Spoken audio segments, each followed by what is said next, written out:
I says, anytime you think you can, even with one leg.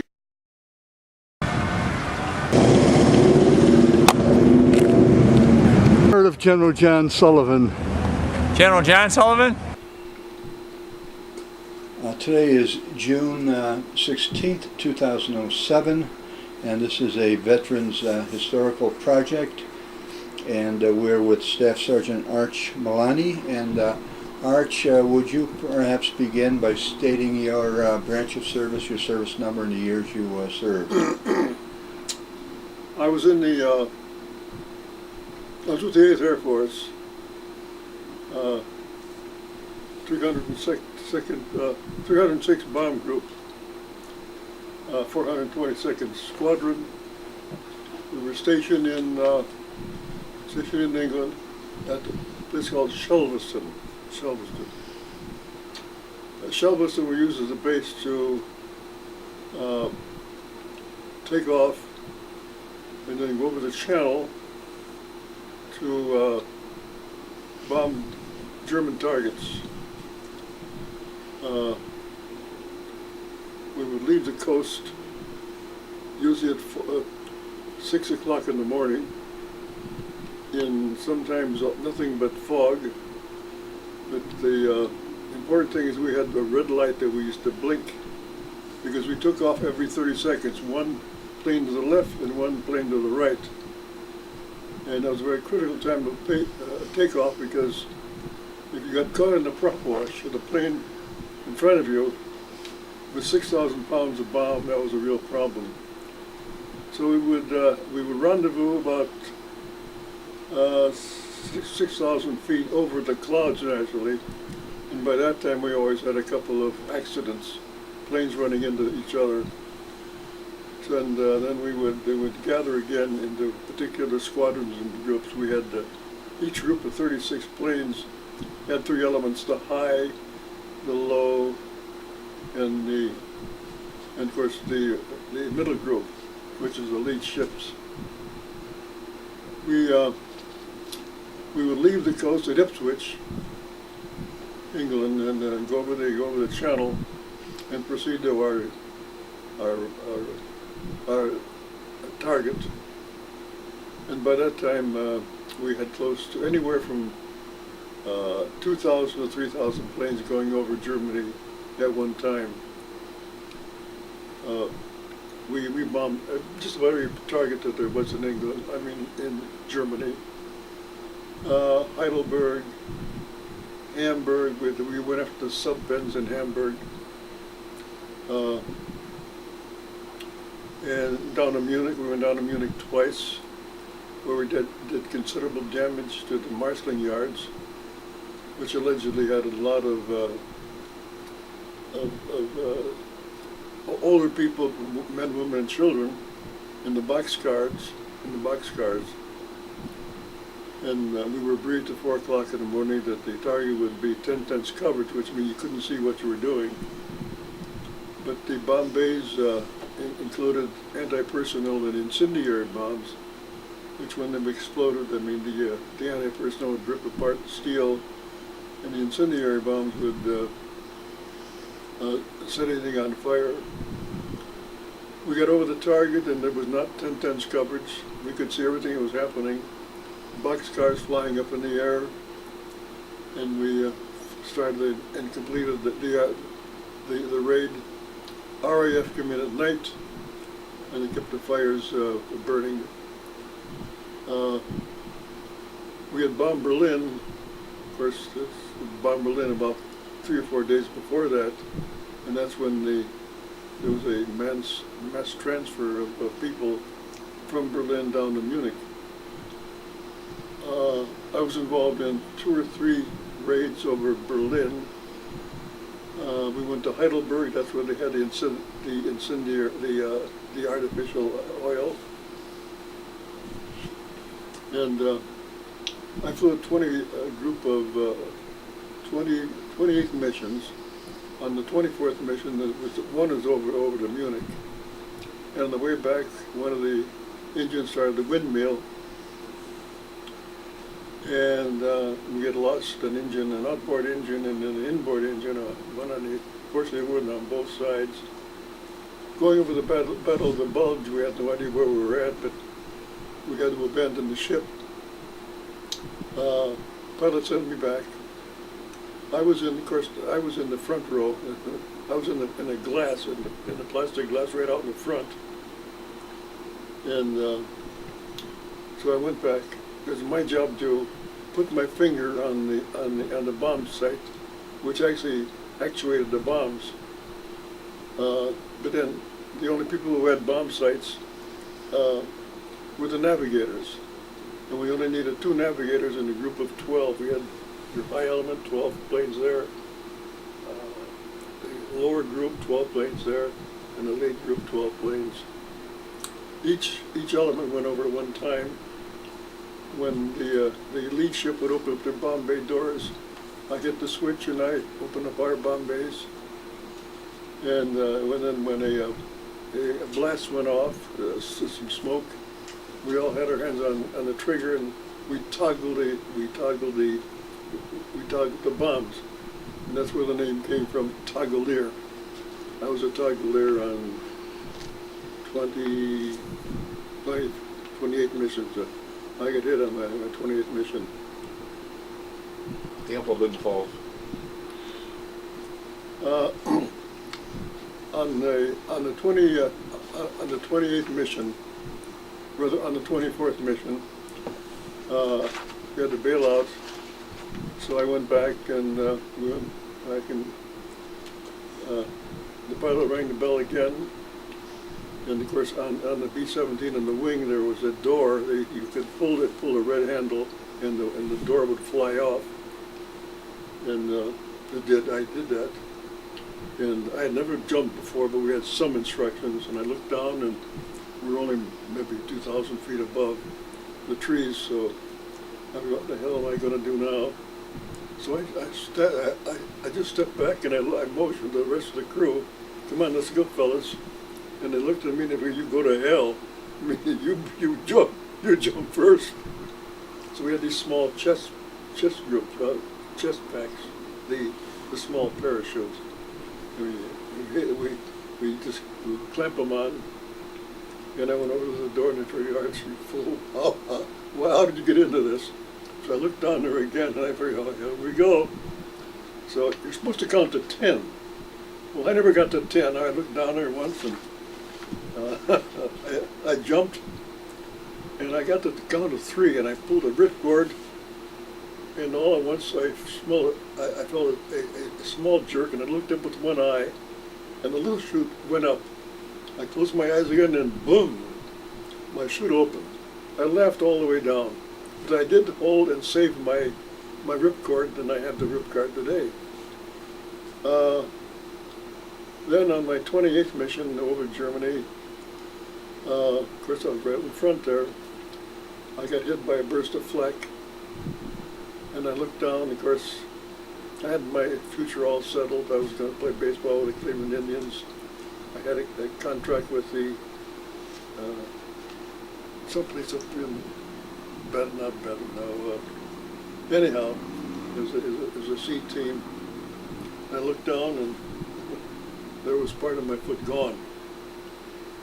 And I looked down and oh my God, what am I going to do now? So, make a long story short, I had been in the medical corps. In fact, I allegedly took a 6-month short course in, not medicine, but how to avoid bleeding to death and so on and so forth. So I was able to apply my own tourniquet. And of course, you can't bail out. I mean, you got to go back. You got to go back to your base. You got other men there, and so I was able to loosen. I looked down. I was able to loosen I was able to loosen my tourniquet so the blood would start coming out again, and then I clamped it down. To make a long story short, I did that until I got back to England. That was probably the longest flight I ever had. It seemed like the longest. But we couldn't go out of formation. If we did, we'd get shot down. So I went back, and they pulled me out of the plane. And at that time, they had something called liquid penicillin, not the penicillin shots that you know about today. the liquid penicillin was just liquid, and they put the whole foot in liquid. And I could tell that I was in and out because I had lost a lot of blood. And I saw myself dreaming and floating into the air. But anyhow, somehow I survived. And they put when I went back to the States in a boat called Ile-de-France. And I got back into the States, and we went to Ellis Island, and that was deja vu because my parents came over on the boat. They landed there, and this is the huge, they're like a football field full of beds with double deckers. When you were doing your business, if you're on the top deck, everybody could see that you were doing either number one or number two. But at nighttime was the horror. There was one chap who had the back of his head blown off, and he howled like a wild animal all night long. These are just parts of the things that, the horrors of war. So from there I went to Kennedy General Hospital in Tennessee. And I told him, I said, look, I'm not going to go around with a short foot. They wanted to move the toes back. And I'd seen so many club-footed men walking around with a club foot. And I said, not for me. I said, cut the son of a bitch off. And so they did. They got a pair of, looked like loppers. And I heard them do it. So they cut the whole thing off. And they threw the ugly thing in a pit there. And then they gave me an operation that was supposed to be wonderful. It was called the Symes guillotine. And they put the heel, they put the heel underneath the stump that I had. And that, so that like they put a cast on, they put a walking cast on. They went home. I said, look, put something in front of that cast, so I'll look like I had a foot there. So they did that, so I was able to go home. And I had a few experiences. I remember one time, when I was still up in Battle Creek, Bill Hardesty, who lived right up the street, he lost a leg and an arm over there, and he became a school teacher. So we had something in common there. But I went home and everything looked fine because my parents, by that time, they were beside themselves because the first time when I bailed out, they would send a letter from the War Department that I was missing in action. When I got back to England, that was on my 24th mission when I bailed out. When I got back, my parents got the one telegram that I was missing in action. Then so the second time around, I was wounded in action, and they were beside them. Anyhow, I'll make a long story short. Everything worked out, I guess. I got home, and of course the worst was ahead of me because they had no experience in making the prosthetics, artificial arms and legs and so on and so forth. So they used, they put that particular stump that I had, I still have that same stump, in a leather socket, and the two bars were metal, but not the kind of metal that you have today. It broke. I spent more time at a welder friend of mine getting it welded. And once again, to make a long story short, finally, but in the meantime, I told myself I will not limp. No one will ever see me limp. And this happened. I had 2 jobs before anybody knew that I had an artificial foot. It only happened one day when I got the hot foot. And of course, the hot foot is when somebody puts a match in your heel or in your sole, and they light the match. Well, they did that to me, and I didn't flinch, and they didn't know what was happening, and that was the first time that they realized that this guy has no feeling in that foot. But I was able to mow my grass. I built a garage. I did more work around the house. I did a lot of plumbing. I learned how to do electrical work and so on and so forth. So I actually rehabilitated myself. And I started raising a family. And I have a beautiful family. Beautiful family, what's left of them. My daughter Kim passed away, but that's neither here nor there. I mean, I've got children, grandchildren, and they're a blessing. This is it.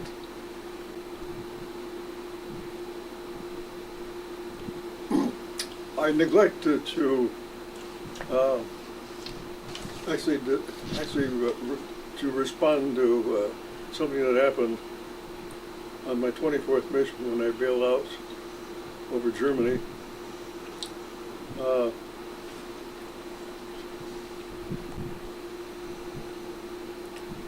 On my 24th mission, I had to bail out, and I landed in a place called Nancy in France.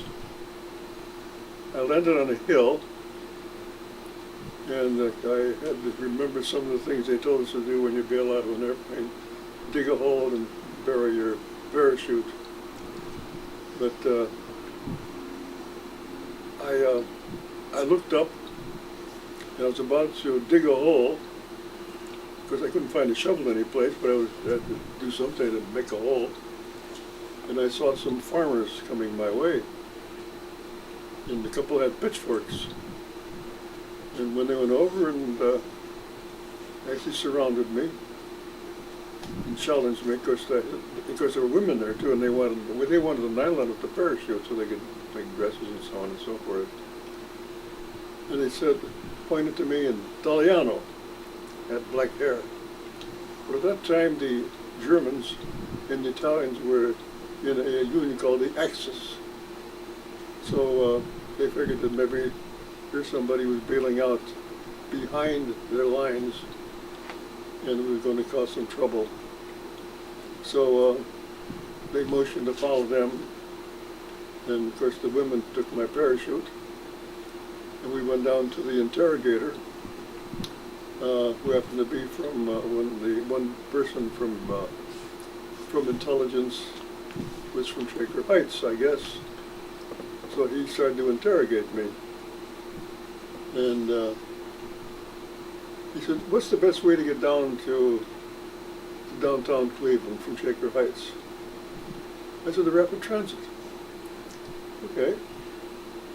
He said, who played first base for the Cleveland Indians? I said, Hal Trotsky.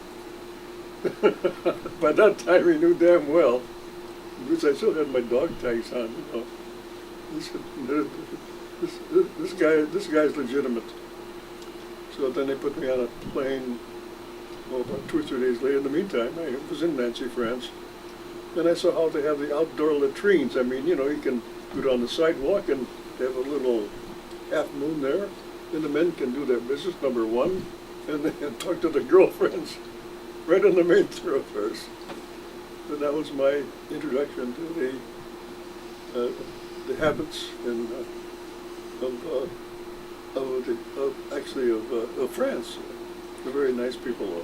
And you're a member of the Caterpillar Club. Yes. Why don't you tell us about that?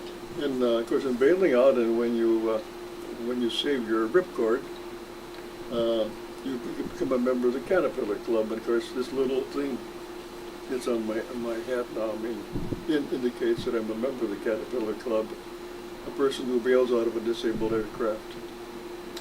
So that's about it.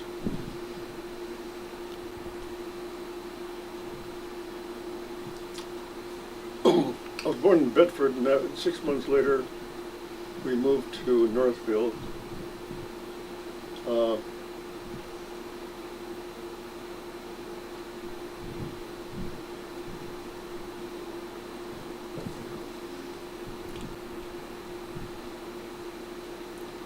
I was born in Bedford, and we moved to Northfield about 6 months later.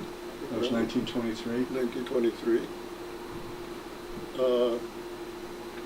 I went to school in the Dorney Hills area. My dad was born in Aquila, Italy, and he actually became mayor of the province. He called it the Provincia Aquila, and he was the mayor there. And my mother was born in Sicily, And What was her name? her name was Rose. Her maiden name was? Rose was, her maiden name was Mosca, I think. Mosca, could be. And Dad's first name? And my dad's name was Hercule. And of course his name was Earl. I mean, Earl, we called him Earl for short. Well, in fact, he became a citizen. I mean, he had to go to school. And he had he could read. He read English fluently. Of course, he was a college graduate over in Italy. And he loved to read, and he read every bit of the paper. And he was very unusual. Did he publish a paper in Pittsburgh?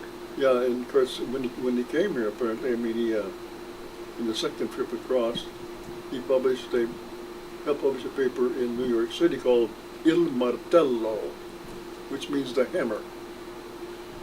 And Is Italian language newspaper? yeah, Italian language newspaper. And he apparently he had an in with the mafia. He didn't like the mafia. The mafia didn't like him. Like he showed me a scar where they finally caught him. But he had something called a seven-shot pistol. Now, I've never heard of a 7-shot pistol, but he had a 7-shot pistol. And apparently he was cornered one time, and he was fighting with a couple of other mafia people that may want to do him in. And there was an exchange of fire, and they were going, oh, you're out of bullets now. And the one guy who was left came up to him and said, I shot him right between the eyes. Now, this is his story. I believe it because, I mean, this was a cruel out. I mean, this was an era, I mean, where anything went, you know. It seemed like all of the minorities were being published, the Italians, the Irish especially. Exploited too. And exploited, no matter, when they came here.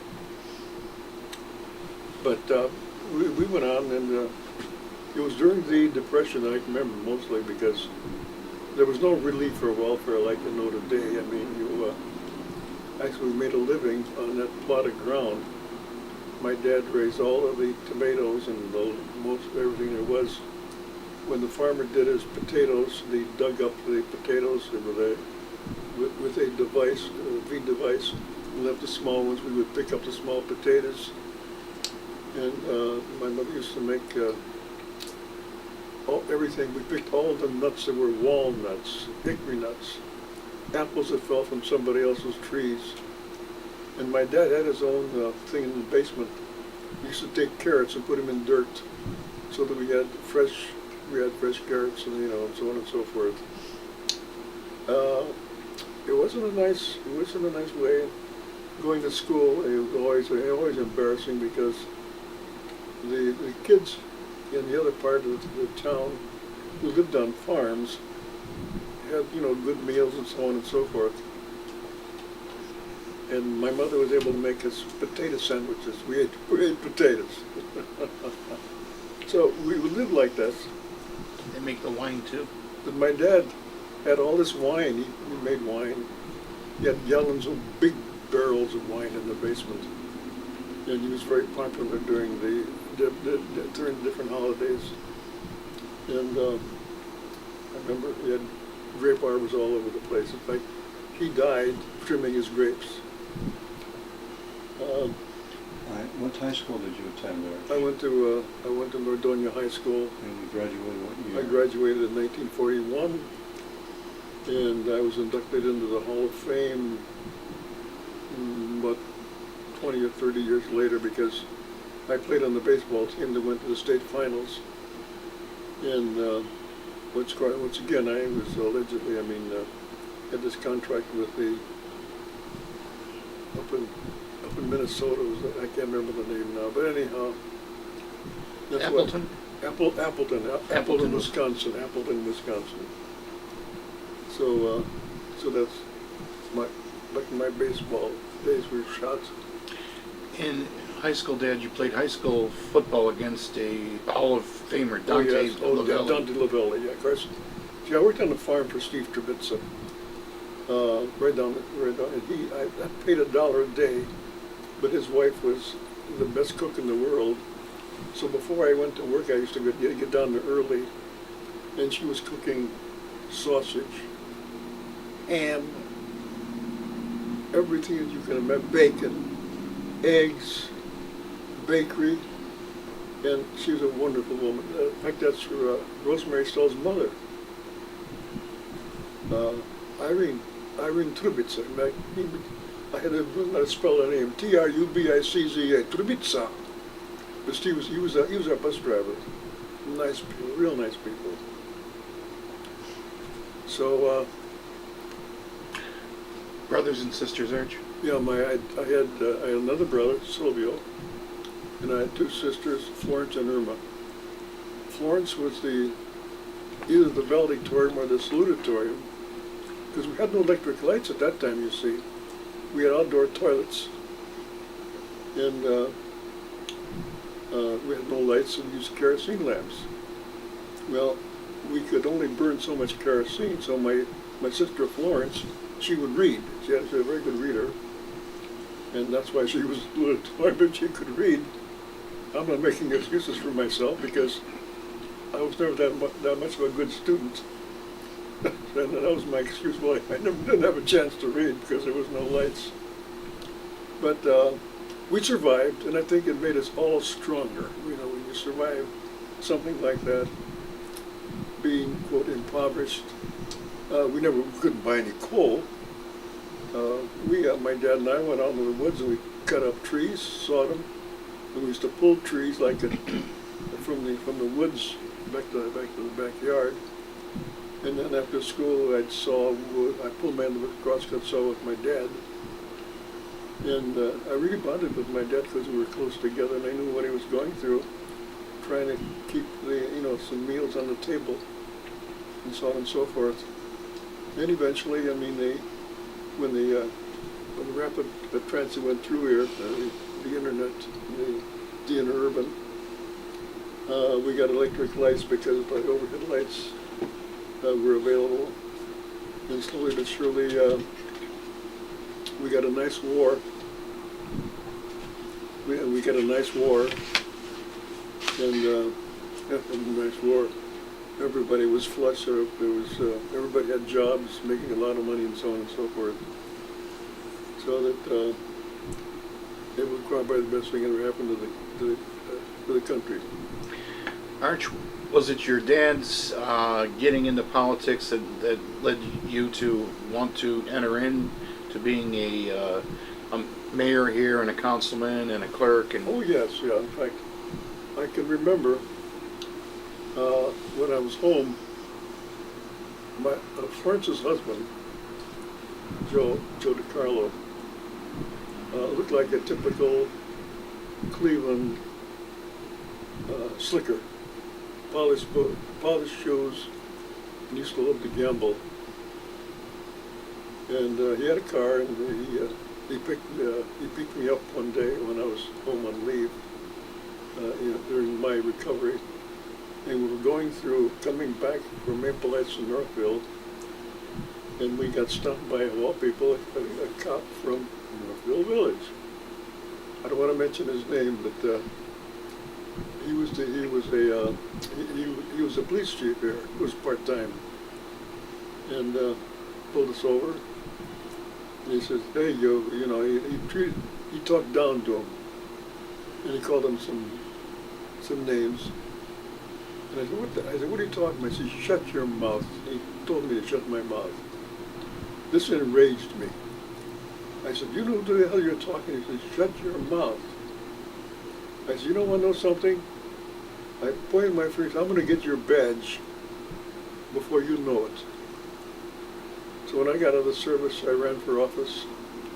Of course, I was once again a war hero.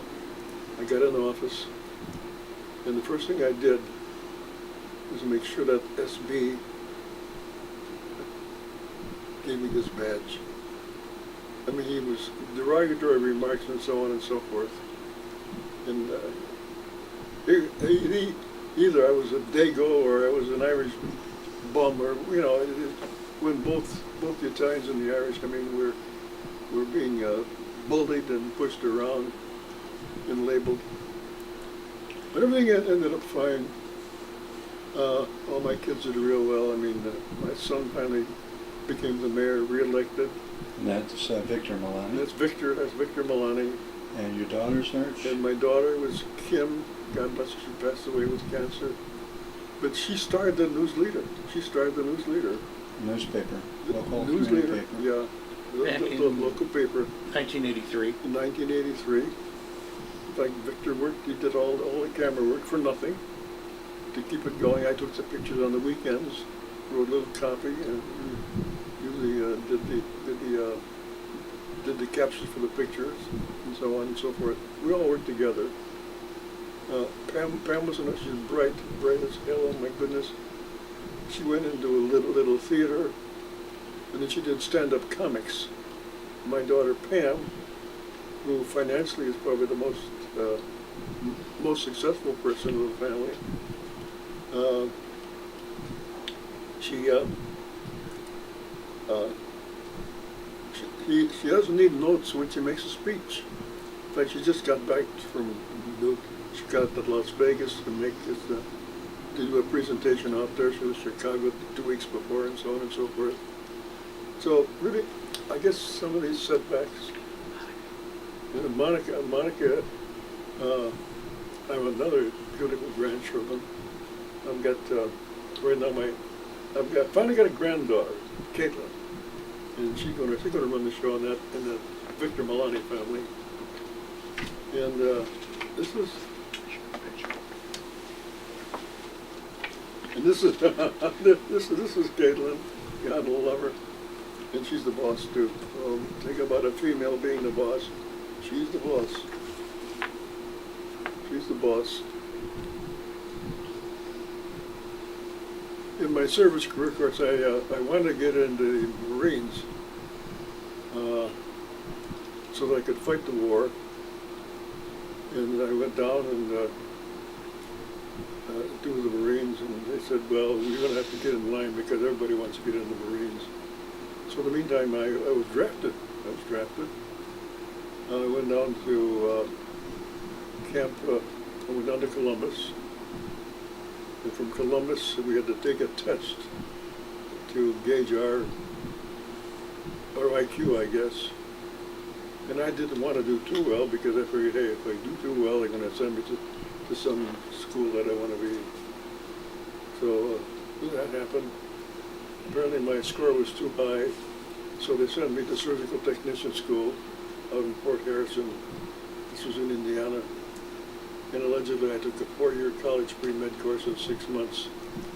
But I did intravenousness. I learned how to give shots. I take a little bit of morphine and drop it into a spoon and get a fire underneath it. And we learn how to do things that normally a nurse would do.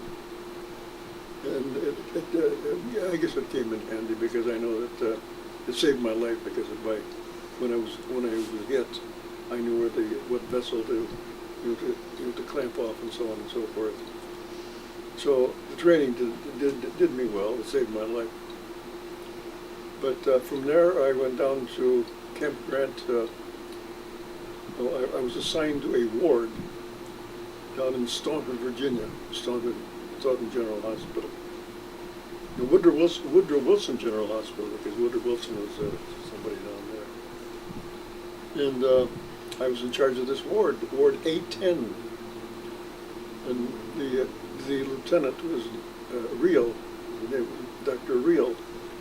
And he did eye, ears, nose, and throat, mastoidectomies, submucous resections, and so on and so forth.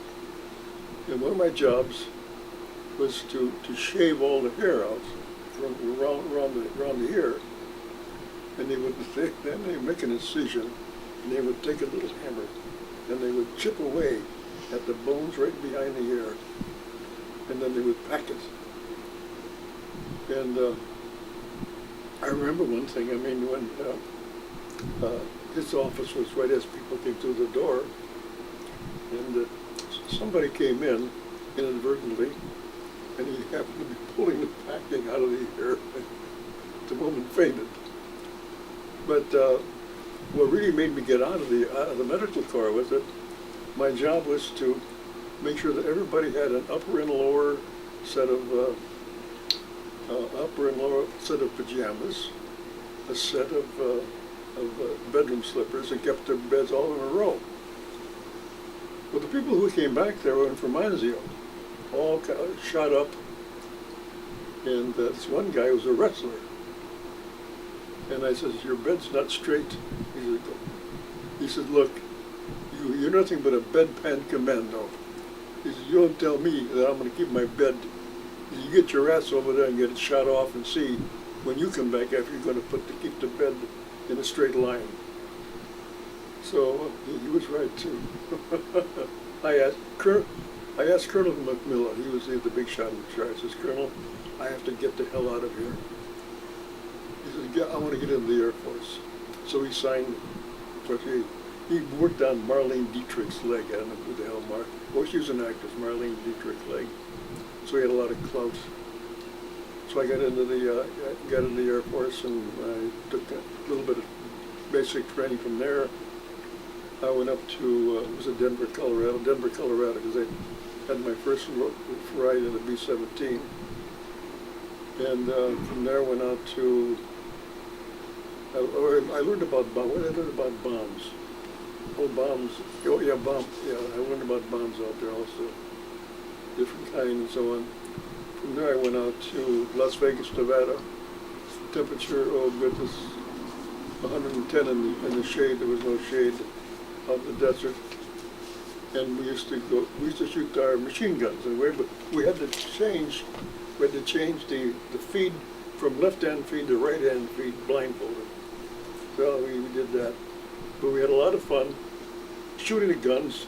We used to chase the cows. We used to shoot behind the cows and see how fast they could go until they said, "Stop that, you're wasting bullets," and you're getting cows all upset. So from there on, we went back to, we did 1,000-mile cross country so that we could all learn pilotage. And that's where I learned how to do pilotage. You tell by the railroad tracks intersecting the lights and so on and so forth. We finally were going overseas. We left Sioux City, Iowa. We went up to Greenland. Which is stop in Gander Bay, Gander. Newfoundland. Yeah, that's right. That's right. And we were there. We went up to, and then we flew overseas. We got into Iceland. It was so damn cold, I couldn't believe it. Well, I slept under the damn mattress, but it's still cold. So we finally got over. We landed in Wales. And I thought, oh, finally, the dry ground. It's 4 o'clock in the morning now, and I hadn't had any sleep. And bless his heart, we had some guy playing the damn bags, the bagpipes. The damn things were howling at 4 o'clock in the morning. No sleep. And I guess he was playing good, so he played at least an hour. So we finally got back. We got back to our own base. This was in Shelveston. And in Shelveston, I mean, I forgot to mention this. On our first mission, coming back, the damn field was all fogged in, so we couldn't land at our field. We had to land in RAF base.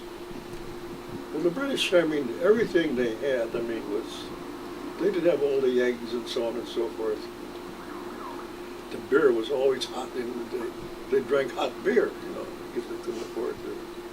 So, make a long story short, we ate all of our eggs for a whole month, and well, I guess they figured hot beer is better than no beer. But that was quite an experience. On my first mission over Germany, it was quite an experience. You never know what to expect. So we knew where we were going, and so we all taxi on to not the runway, but to the approach of the runway, waiting our turn to get into position. And we knew we were going to have to go left and then right, so that we would not have get into somebody else's top wash. And I remember going down the runway, and this is the first time that I ever experienced going down a runway with 6,000 pounds of bombs in that plane. And the red light was coming up, and I've got my hands on I didn't have my hands on it, but I actually, an imaginary ship, the pilot going, pulling it off the ground, because the plane was already bouncing everything. Here's that red light coming up, and we're going to crash. Well, once you crash with 600 pounds of bomb, it's all over with. So I'm going like this. And finally, on the third or fourth thing, it's like I had something to do with it, the plane took off, So we knew we'd have, it was fog, we were fogged in. So I had a red light, and I blinked the red light. I was out in front there, right in front. I blinked this red light, and I think that we had to get above, I think it was 4,000 or 5,000 feet before we had actually, there was no clouds up there. Then we would form again, and then we'd leave there, and leave the coast of Ipswich, and so on and so forth. But by that time, I mean, your fears, you were no longer afraid at that point. So you figured, now what's next? So we've seen a lot of planes come back with holes in the fuselage and so on and so forth. Some of our guys actually taken from the plane and were already dead. Did you ever have any encounters with German fighters? Oh yes. Messerschmitts? Focke-Wulfs?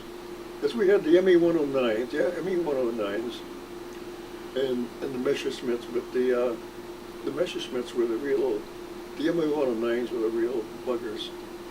They had a radial engine. That's the real engine. They didn't have an inline engines like our B-51s had the inline engines, and of course they came later. So we got over the target, and you could see this flak coming up, and of course the Germans knew that we'd come at two different altitudes, and of course they're waiting for us. You can't, you take 2,000, 3,000, 4,000 planes, so you don't damn know where you're going. So then the flak started hitting the planes. Did you ever see it go down? Oh yes. Don't you say so? So, I mean, and then you see those planes go down, and once they start spiraling, there's no way you can escape. It's impossible. Once that plane leaves the formation, and it starts to go down, it starts spiraling. That's the whole crew. How many were on board a B-17, Arch? You're talking 10. 10 men. Yeah, 10. The tail gunner, the ball turret, 2 gunners on the side, the radio man, the engineer, the pilot, the co-pilot, and either the togglier or the bombardier. And what exactly, Arch, was your job there? Yeah, my job was to, once again, to go back. But at that time, apparently when we did go over the target, nobody knew what their assignment was to pull out the pins in the bombs. There were pins in the bomb, so that in order for them to be actuated, you had to pull these pins out so this rotor would go around, you see. Nobody was pulling out the pins. They figured the radio operator was right behind the bomb bay. He was doing it. And somebody else thought somebody else was doing it. So when they did a video, not a video, but when they did a picture, the bombs weren't going off. So once again they decided, look, somebody has to take responsibility of pulling it out. So here you are and you had to pull out those pins before you got about 10,000 feet, because you needed oxygen to get from point A to point B. The whole ship was not it wasn't airtight. So then again, it was important. So they said, you boy, you got to go now, and you have to produce these pins after the mission. So I did. I mean, I went back, and you have to sneak to the damn close quarters there and pull the pins. You have to keep those pins. And sure enough, when you get back, you have to present the pins. Our bombs then going off. But it was quite a chore to get that.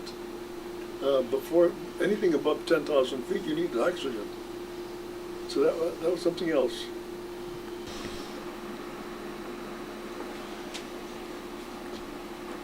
Tell us about your decorations, Arch. Sure. I have the Naturally Good Conduct Medal in the Theater of Operation. I think, Was Europe? yes, Africa and Middle East? and of course the Purple Heart. And then the other one with four oak leaf clusters. That must, the number of missions that I flew, I guess. I mean, I knew that the four oak leaf clusters mean you earned it 4 times. And the other with 2 clusters, I mean, you earned it twice. And the Purple Heart, I mean, the Good Conduct. I guess I'm all right. And the silver wings And signify? the silver wings shows the fact that, I mean, I was a toggler, a person, I mean, who worked with bombs. And that's exactly what I did.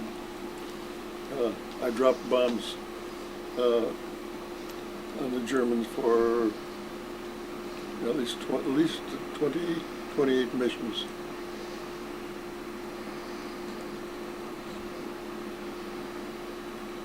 Okay, let's bring it back now. Pick up my wallet so Victor doesn't clean it out.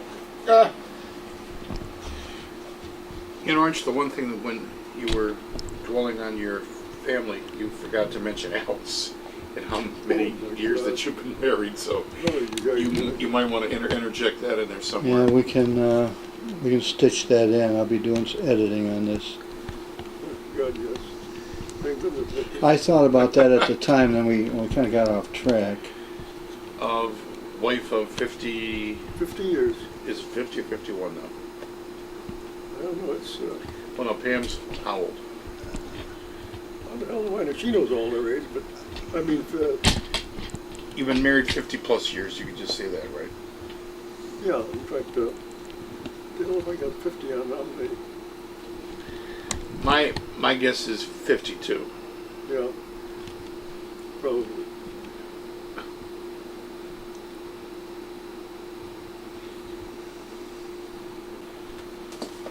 My wife Alice, the better half, been married for 52 years. Of course, we have all these wonderful children. I think we mentioned them before. And now we've got beautiful grandchildren that we can spoil. We have time to spoil them. I have a granddaughter finally, Caitlin. And of course, Victor the mayor, I mean, has 2 boys, Nicholas and Sam. Monica has a young strepper, Terry Nishinsky. So that now the family's starting to grow. You're the co-founder of the Bulletin. Actually, I started a few years ago as I was a co-founder of the Bulletin. That's the Twinsburg Bulletin? Yeah, Let's say that. the Twinsburg Bulletin. Newspaper? Yeah, with Paul McGee. I spent 25 years with Sun newspapers, and I retired from them, and that's when I went to retirement. You also, Arch, were active in the community here in Northfield. Why don't you tell us where you began your career in public service? In public service, I mean, I was the only, actually, no, I would live that long. I was in the municipal life for every for every decade, but not consecutively, from the 40s, the 50s, the 60s, 70, 80, the 90s, ad infinitum, in every decade, not consecutively though. So I have a total of at least 40 years, at least probably 40 years of having been involved in some position in the village of Northfield. Started off with just, in fact, my first job was, I was the clerk treasurer. And from there on, we had Board of Public Affairs and so on and so forth. As a councilman, off and on, and then as mayor. Like I served part of Jim Walburn's trick as mayor for about 2 years when he had heart surgery. So that I've always been involved in politics, and now I even got involved in some political campaigns because I love politics, and I love the competition of getting involved and see if we can't win a campaign. Develop a campaign that'll make some candidate victorious. In fact, recently, I go back to Sherrod Brown when he came through here. And currently Senator. Yeah, Brown. Senator Brown Came around in 1994 through town here. Yeah, in fact, I took a picture of him riding a bicycle. But at one time they had gerrymandered that particular district, which included one part of Lorain County, one part of Medina County, a sliver in the north section of Portage, Ashtabula County. It was a fly, so he didn't have any money, so he got his bicycle. I took a picture of him in Sycamore Hills, and I remember the Rosemary Snell, husband was there, and a lot of the chief police from Sycamore Hills was there, and so on and so forth. And they stopped by, and I took pictures. Of course, I always got them in the local paper, And we worked hard on those campaigns. In fact, Victor got involved. In fact, so much that he endorsed Victor. They took the pictures together, they had the pictures taken together, and we worked with him, and he kept on running and getting victorious and so on and so forth. And he finally decided to run for Senate, and sure enough, he made it. So I like politics and I like campaigns, so that anytime I can get involved with a campaign, I'm more than anxious.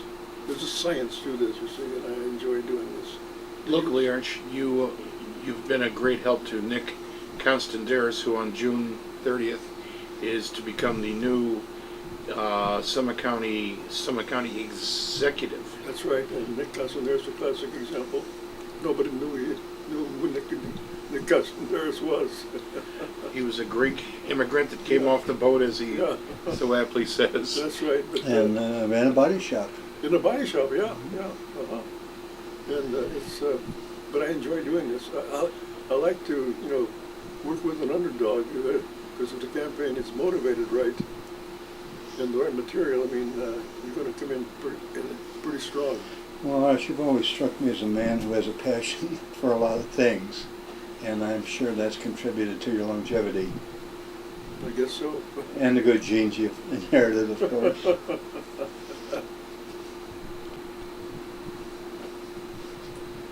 Arch, for many, many years, you were somewhat reticent to even talk about your involvement in the war and your numerous honors. Was there a reason that you were hesitant to publicly or even privately talk about what it was that the war meant to you and what you did in the war?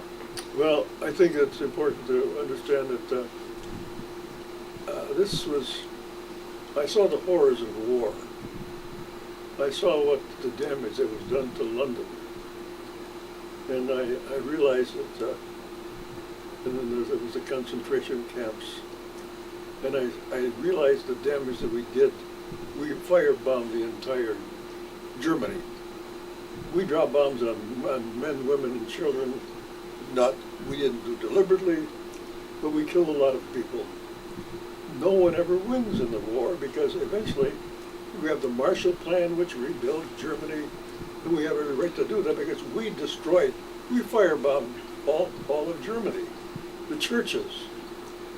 I bombed Cologne, Koblenz. And we do the same thing. We went over to Hiroshima, and we dropped our bombs. And who won the war there? I guess we won the war, but then we had to go in and rebuild.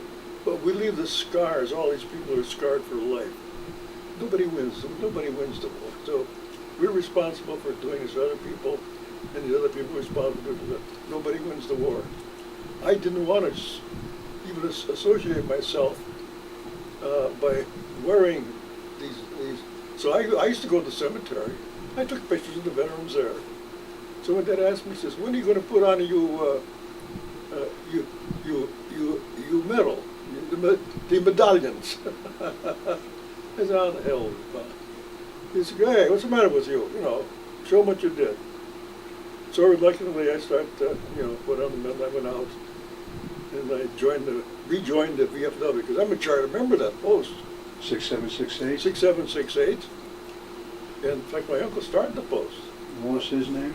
My Uncle Fred. My Uncle Fred started it. Fred Milani? Fred Mariah. And this guy's got a good memory. So one thing led to another. And finally I got involved and I realized that they needed some help. All they're concerned about is, drinking at the bar, and because I never drank, so I didn't want to go to the bar, but I think there was a lot of good that we could do. So we started getting the pictures in the paper, in fact, building them up so they have some respect for themselves and so on and so forth. And this made me feel good because for once I could be proud of the fact that I belong to an organization, that represents. In the meantime, John, J.C. Sullivan got me involved with the American Legion. So I'm a lifetime member of the American Legion. John was always active in these things. In fact, John actually interviewed in our website, the Historical Society of Old Northfield website, half of the people. And these are the best interviews. I have to give John credit. There's nobody can interview like he can. I remember I was sitting in his car one afternoon, and he had his tape recorder going, and he interviewed me. I remember, this is probably the best interview I've ever had. And a lot of these interviews are on our website, which you can log on to it, hson.info, and you can see the stuff. And John, he actually gets credit for these things because he did it. He did our newsletters and so on and so forth. The guy is multi-talented. There's another individual, Ronnie Seidel. Ronnie Seidel. That helped you, along with JC, I know, garner all of the names of the past vets, and they're currently on a monument. That's right. What would you like to talk about that? Well, that's true. Ron Solday, single-handedly. Seidel. Ron Seidel, single-handedly, spent a lot of time. Like his wife, he married that German girl, and she does all of the work for him. But no, she's a nice person. Real nice person. That's a nice family. Ron got all these names, and